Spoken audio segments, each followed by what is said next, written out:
Hello guys, maayong udto. So gikan mi sa among ginabay studyhan. So diri minagi. So naay ko andre ining raberan gitumba so gihimo karon nga kahoy man ni siya. Tapos gihimong uling. So, agi lang ni. Agi lang. Hi there, good morning. Agi lang ni, video-video lang ko ha. So mo na silang kuan, naga cutting diri og kining rubber. So gimo nilang kahoy ibaligya po nila. So yan. So agi lang mi diri ha.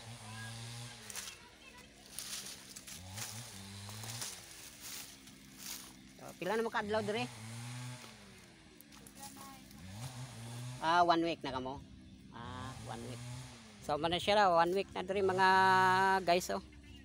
So ang gibuhat ng gid nila diri, nagdayo lang ni sila aron sa pag uling tapos pagpamutol og kahoy. Para lang makakwarta sa money ang panginabuhi. So maayong buntag. Video-video lang ko ha. Yan. So mo ni silang kuan. Magikan der. Dito sa may asa na banda? Amas. Sa Amas. So man sila nagdayo lang gid sila diri mga guys, nagkuan.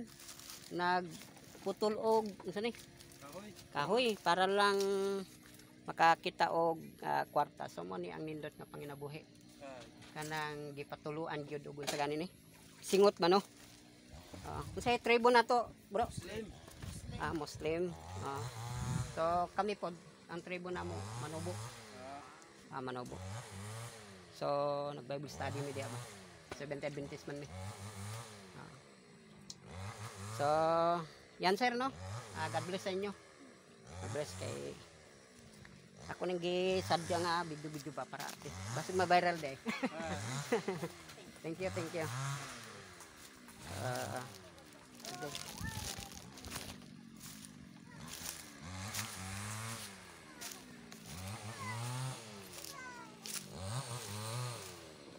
So mana sila guys no.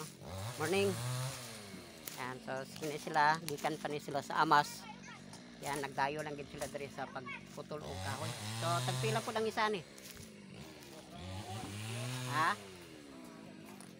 Ang inyo adre sa kabugkos.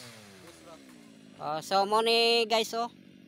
Ang ila diri 2 pesos lang. So grabe ka sakripisyo ang ilang gibuhat. So mo ni ang nindot nga panginabuhi kay gituluan gyud og singot ba. Sige bro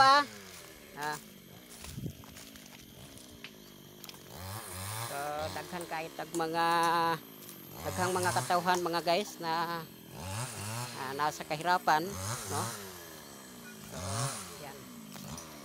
Hello. Nay, agi mi nay.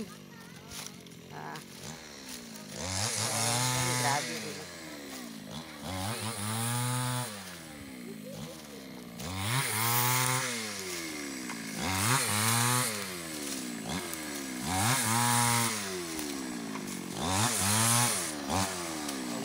Buhat to ginasinso ginaputo